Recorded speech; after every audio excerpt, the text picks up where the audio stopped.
के कमर तूने आलू मटर कितना अच्छा बनाया, मजा आ गया।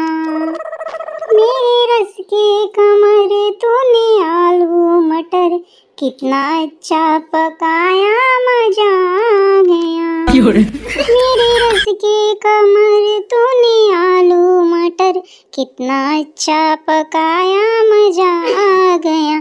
कितना अच्छा पकाया, मजा आ गया। भूख भी मिट गई, पेट भी भर गया, तूने इतना खिलाया, मजा आ गया। मेरे रस के कमर तूने आलू मटर कितना अच्छा पकाया, मजा आ गया। दाल में थी तरी, चटनी भी थी हरी, इतना स्वादिष्ट था, मजा आ गया। स्वाद ऐसा बढ़ाया, मजा आ गया। मेरे रस के कमर तूने आलू मटर ऐसा खिलाया, मजा आ गया।